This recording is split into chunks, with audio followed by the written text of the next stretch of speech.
Sembarang itu yo hampir dari pengungkapan kita itu keterangan mereka ya, keterangan mereka dari Doro dan juga ada juga dari Muratara. Jaringan Sumatera katanya? Belum sampai di sini belum ada kami. Jamre, kapan keluar dari penjara? 2023, kemudian ketangkap kasus narkotika. Betul? Betul. Untuk apa itu? Dijual? Tidak. Oke. Ini sudah berapa kali? Sekali. Sekali ya? Ya, Pak. Sudah berapa kali? Satu kali. Sudah berapa kali? Sekali, Pak. Sudah berapa kali? Sudah? Berapa kali? Dua kali. Dua kali. Pertama kasus apa? Kriminal. Sekarang apa? Hah? Jual betino. Wah, jual betino habis itu jual ketiga. Ya. Berapa kali?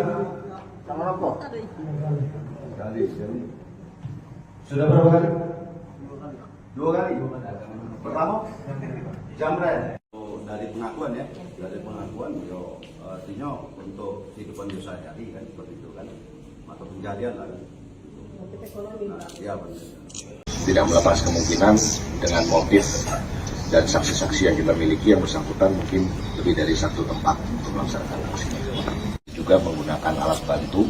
Di sini ada obeng untuk melakukan pembobolan rumah kosong, dan mereka juga menggunakan alat bantu seperti halnya kunci T untuk melakukan aksi khususnya curanmor tadi. Seperti yang tadi kita dengarkan, aksi mereka berpindah-pindah. Tentunya mereka teknisnya terkadang mereka melakukan mobiling dulu dan memanfaatkan kelengahan daripada korban. Para pelaku ini tidak mengenal waktu dan tidak mengenal tempat, jadi diharapkan kepada warga masyarakat juga bisa menjaga, misalnya untuk curanmor laksanakan kunci ganda. Kalau untuk rumah, pastikan bahwa rumah itu dalam kondisi aman dengan terkunci dengan baik dari dalam. Dan yang ketiga, segera melaporkan setiap aksi yang terjadi kepada kami, di mana kami juga sudah menyebar nomor-nomor yang sekiranya bisa dihubungi, seperti halnya 110 yang kami miliki apabila mengalami peristiwa-peristiwa berupa kejahatan. Terima kasih. Pemerintah Kota Lubuk Linggau melalui staf ahli bidang pemerintahan hukum dan politik meresmikan pembangunan gedung SMP IKI Salah melalui prosesi peletakan batu pertama. Kegiatan tersebut berlangsung di Jalan Jenderal Muhammad Hasan, Kelurahan Lubuk Tanjung, Kecamatan Lubuk Linggau, Barat 1. MK Lubuk Linggau sepenuhnya mendukung hadirnya institusi pendidikan baru ini. Pembangunan SMP IKI Salah diharapkan dapat mencetak generasi muda yang unggul, religius, dan mampu bersaing di masa depan. Pendirian SMP IKI bertujuan memperkuat karakter masyarakat sekaligus menjadi benteng bagi generasi muda dari berbagai pengaruh negatif. Dan SMP IKI merupakan salah satu sekolah pendidikan berbasis non-boarding atau tidak diwajibkan untuk memondok.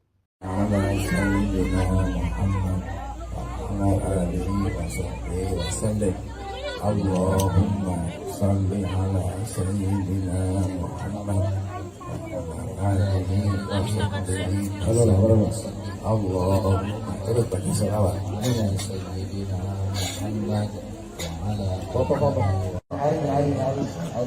Allahumma salli ala sayyidina Muhammad wa ala alihi wa sahbihi wa sallim.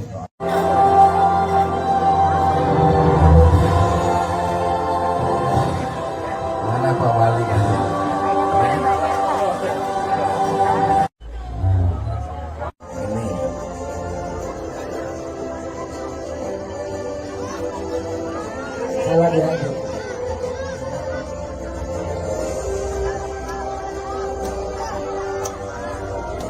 Waktu yang lalu baik presentasi kita di Sumatera Selatan dan dilanjutkan dengan visit dari para pengusul, yaitu Kota Lubuk Linggau, Muara Enim, dan Kota Palembang. Dan setelah malam tadi dilaksanakan rakor mobil, bodi, dan pagi tadi sudah diputuskan sidang pleno bahwa Lubuk Linggau menjadi tuan rumah Pemprov tahun 2020. Alhamdulillah. Ini berkat doa kita semua, berkat dukungan dari seluruh elemen, dari seluruh masyarakat, sehingga apa yang menjadi harapan kita kemarin sempat saya diwawancarai waktu Pemprov di Kabupaten Musi Banyuasin, itu dijawab oleh Allah Subhanahu Wa Taala bahwa Lubuk Linggau menjadi tuan rumah Pemprov 2020. Dan kami mohon dukungan kepada seluruh masyarakat Lubuk Linggau yang berada nanti di venue olahraga, karena komitmen kami bahwa kami tidak seperti daerah-daerah lain yang mana saat sewa homestay itu kisaran 15 sampai 25 juta. Nah, di Lubuk Linggau kita kasih contoh yang terbaik. Kasih contoh para pendatang yang akan datang ke Lubuk Linggau bahwa kita memberikan pelayanan terbaik, dan kita maksimal untuk sewa homestay itu mungkin di angka 10 juta. Ini akan kita sosialisasikan. Dan sekali lagi kami memastikan bahwa Lubuk Linggau tidak menargetkan warung umum, karena kami membina anak-anak yang berprestasi asli dari Kota Lubuk Linggau.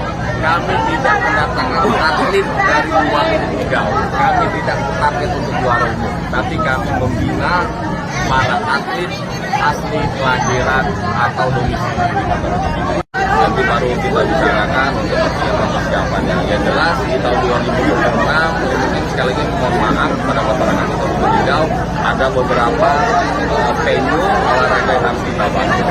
Untuk kegiatan-kegiatan infrastruktur yang lainnya mungkin akan sedikit mengalami keterlambatan. Karena waktu Pemprov mungkin insya Allah putaran ekonomi, pertumbuhan ekonomi di Kota Lubuk Linggau akan sangat jauh melesat.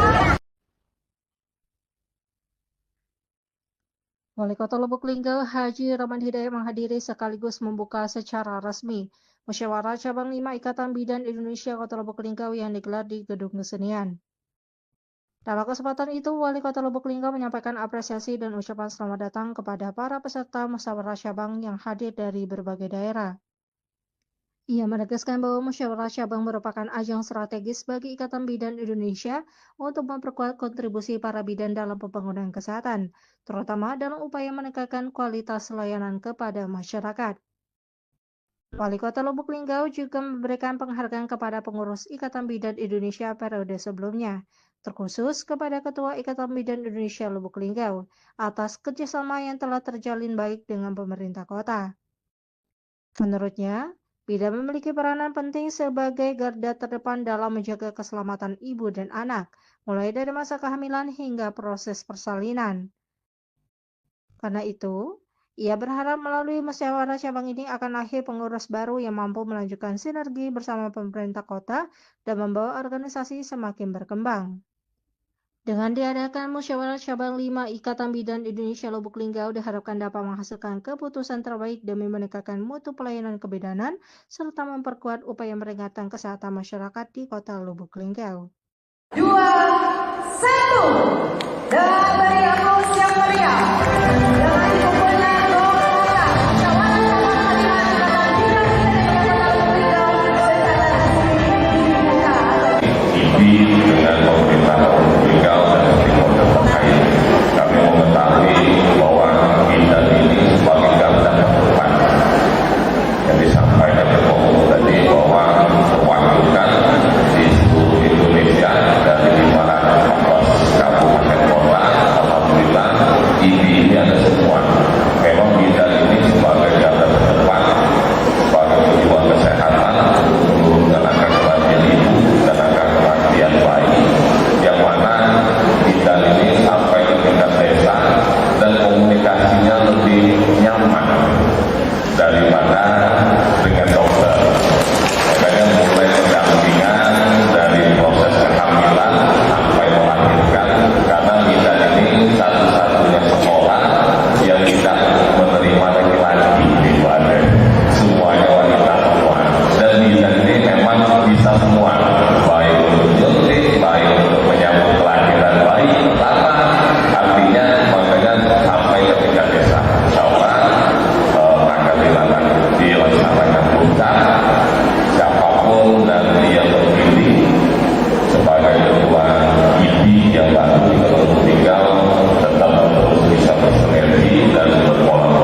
kelima saya nyatakan dibuka. Terima kasih. Wassalamualaikum warahmatullahi wabarakatuh.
Insya Allah ini ke depan ini akan kita tertibkan, kita tanpa pandang bulu, dan akan kita data semua hiburan malam yang ada di Kota Lubuk Linggau. Kalaupun seluruh perizinan ini belum lengkap, untuk sementara ini akan kita tutup.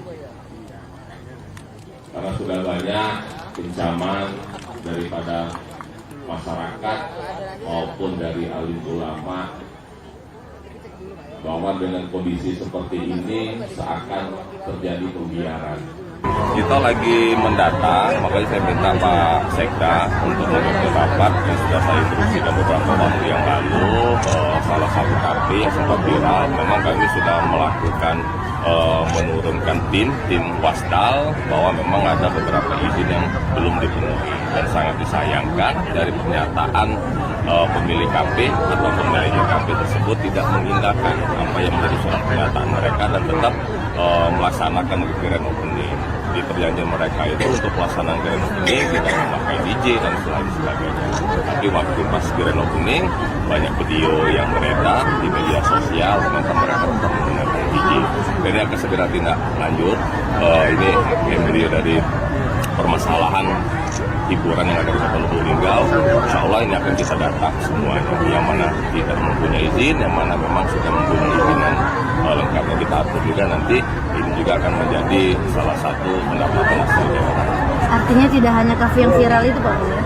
Seluruh, karena ada Pak Ketua DPR juga di sini, kami insya Allah akan memberikan inisiatif yang akan perda yang akan kita bahas sama-sama untuk meningkatkan pendapatan asli daerah. Karena kita ketahui bahwa transfer pusat berkurang 180 miliar dan ini akan kami gali potensi daerah. Artinya sekali lagi itu akan ditutup Pak Wali ya kalau tidak memenuhi syarat izinnya. Karena memang sistem OSS kita kewalahan. Artinya mereka sebelum peraturan pemerintah nomor 18 tahun 2025 yang diberlakukan di bulan November, artinya mereka masih menggunakan peraturan nomor 5 yang mana risiko sedang dan rendah itu dikeluarkan oleh kabupaten kota dan tidak banyak persyaratannya. Nah, tapi kalau yang nomor 18 tahun 2025 yang berlaku di bulan November ini, itu harus ada kajian dulu, kajian dari pemukiman dan lingkungan sama untuk kajian TBG. Nah, memang itu selama ini bukan kecolongan, memang itu sudah menjadi regulasi pusat. Makanya terkadang kepala perizinan di PTSP ini selalu didemo, minta izin kalau minuman mikol memang di provinsi. Kalau dia risiko tinggi itu izinnya harus provinsi dan harus menggunakan UKL. Nah, tapi ini tidak pernah dilakukan oleh para pelaku usaha. Insya Allah ke depan kita tertibkan lah.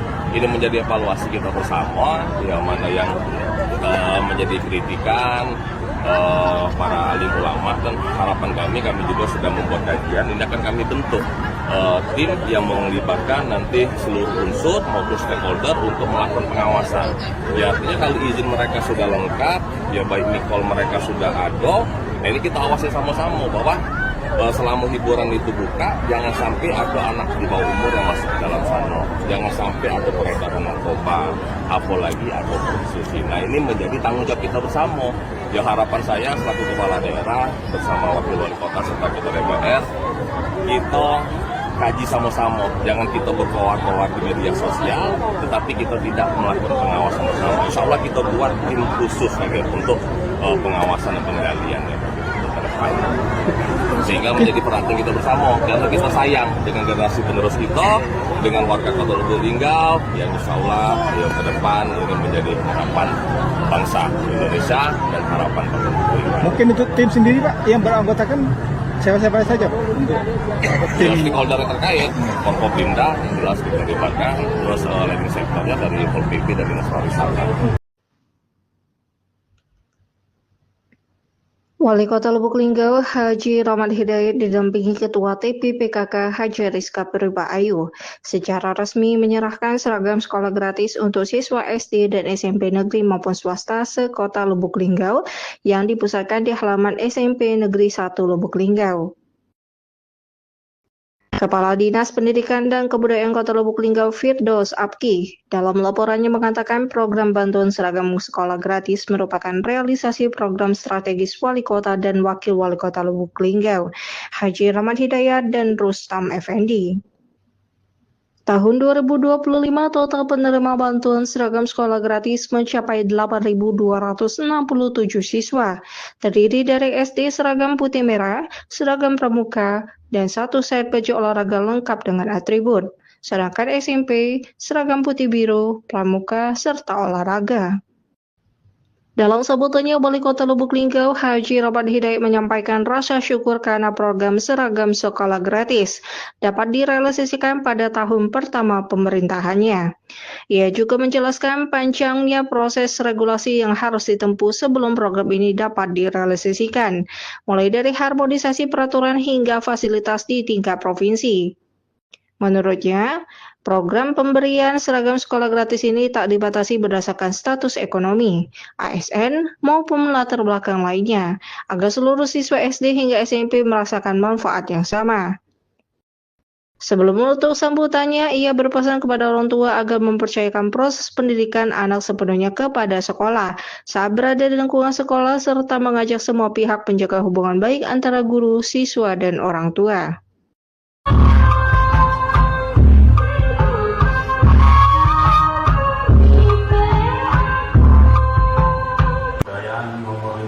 Tahun 2022 tentang pakaian seragam sekolah. Menunjukkan program bantuan pakaian seragam gratis bagi peserta didik sekolah dasar dan sekolah menengah pertama negeri swasta dari Bapak Wali Kota dan Bapak Wakil Wali Kota Linggau.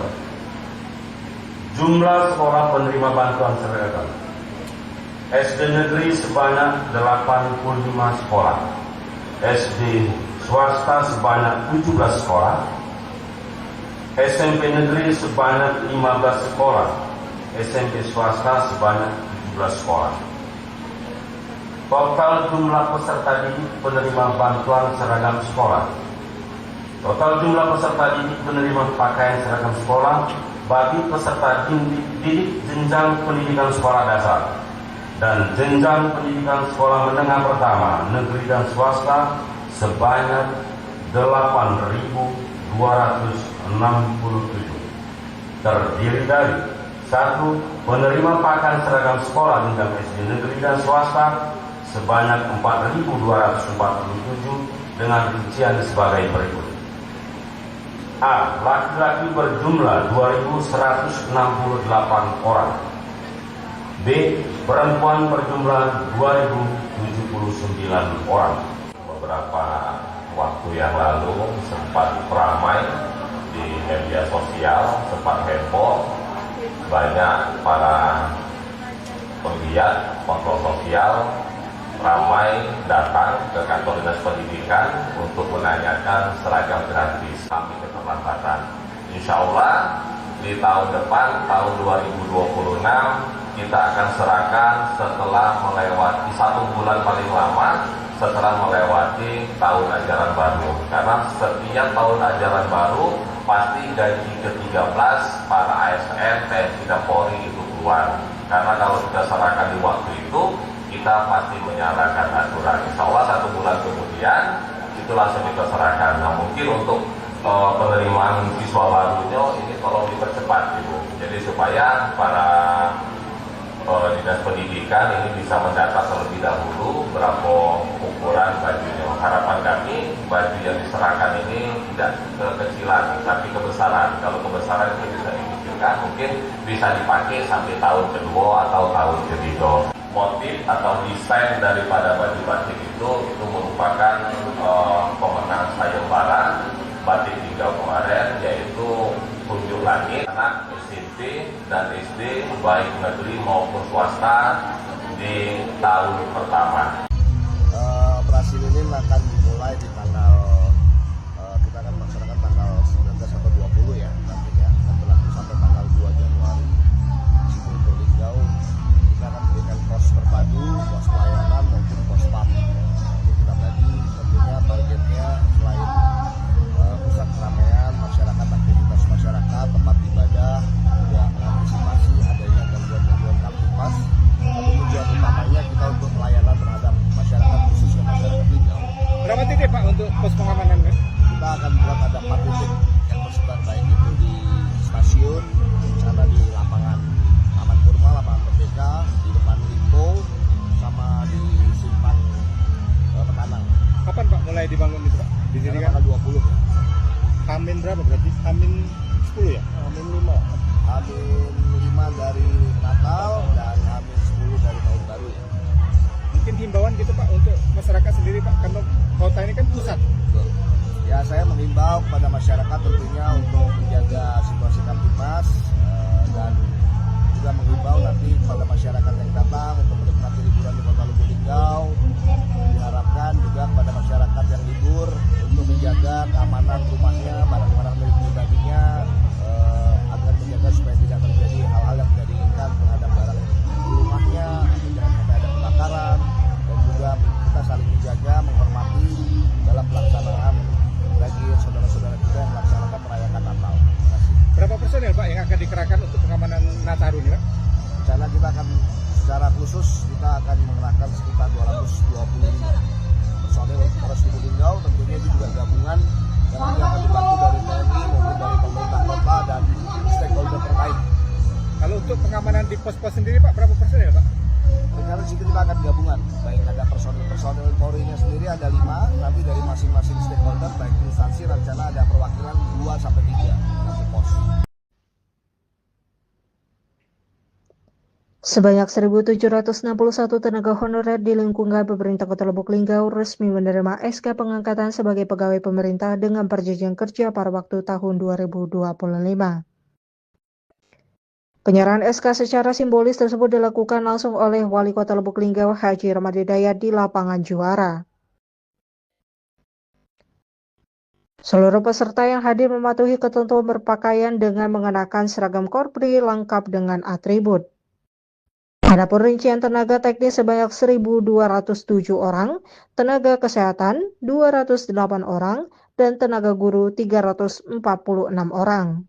Wali Kota Lubuk Linggau Haji Rahmat Hidayat berharap para pegawai yang sudah dilantik bisa menjadi pegawai yang teladan, disiplin, adaptif, responsif, dan solutif agar bisa mewujudkan Linggau juara. Dan sekali lagi kami ucapkan selamat kepada saudara-saudari ketiga kapal waktu yang baru dikukuhkan dan dilantik. Semoga bisa menjalankan amanah ini dengan sebaik-baiknya dengan penuh integritas dan insya Allah menjadi amal jariah sebagai abdi negara untuk selalu berbuat dan mengabdi untuk pemerintah Kota Lubuk Linggau sehingga bisa mewujudkan Linggau juara. 2, 3, Linggau juara. 1, 2, 3. Iya. Kalian bebas. Ya, bagaimana kalian bebas? Ya, silakan. 1, 2, 3. Iya. Dan kepada Bapak Wali Kota, Bapak Wakil Wali Kota, Program Pinda, Ketua DPRD dan seluruh OPD tetap berada di tempat.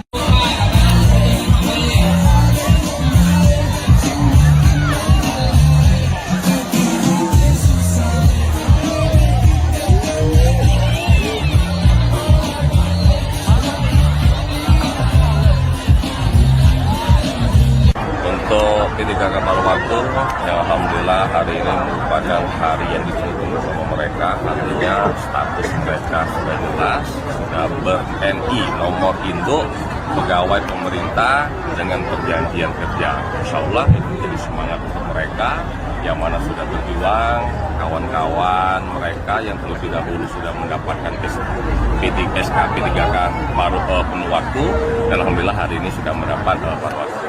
Dan kami menekankan kepada para pegawai P3K paruh waktu tetap jaga integritas, tetap disiplin dan selalu menjadi pegawai yang adaptif, yang responsif dan solutif. Insya Allah ini bisa mewujudkan itu. Untuk penggajian di tahun ini mereka masih terima gaji yang lama dan disesuaikan itu per bulan 1 tahun 2026. Ada peningkatan seperti saya sampaikan beberapa waktu yang lalu, arti perjenjang mulai dari pendidikan sampai masa kerja. Komitmen pemerintah Kota Lubuk Linggau dalam menghadirkan hunian layak bagi warganya kian nyata. Melalui program Bedah Rumah yang dijalankan secara berkelanjutan, pemerintah Kota Lubuk Linggau menargetkan 0 rumah tidak layak huni pada tahun 2029, sekaligus merayakan prestasi sebagai peringkat pertama di Sumatera Selatan dalam upaya pemberantasan rumah tidak layak huni.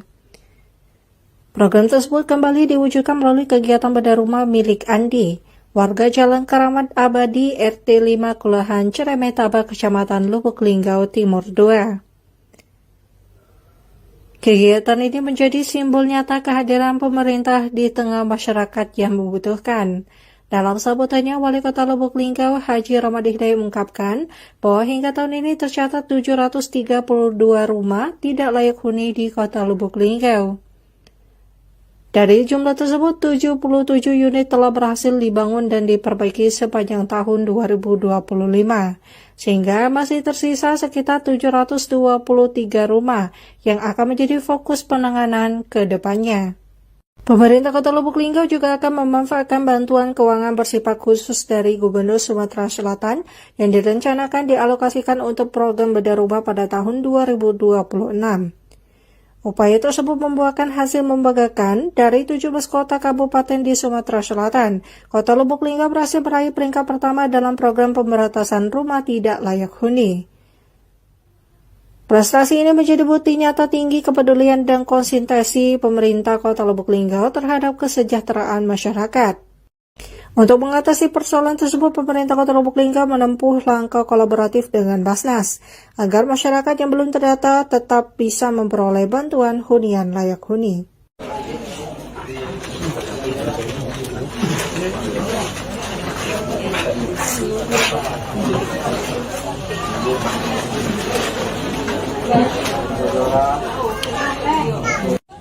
Insya Allah di tahun ini juga nanti akan kita tetap membangun 150 unit rumah untuk Bedah Rumah, sehingga di tahun 2029 tidak ada lagi rumah tidak layak huni yang ada di Kota Lubuk Linggau.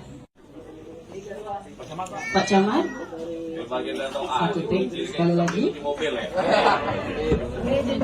Baik, bersama-sama nambah siang nambah panas. Linggau, wow, Linggau.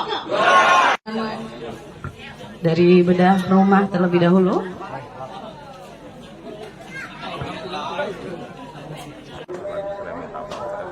Kemarin masih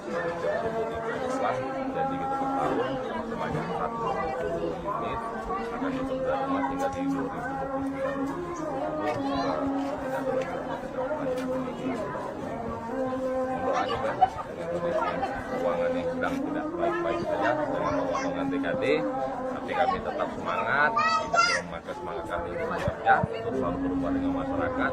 Insya Allah melalui bantuan keuangan bersifat khusus dari Gubernur Sumatera Selatan ini akan membantu kegiatan.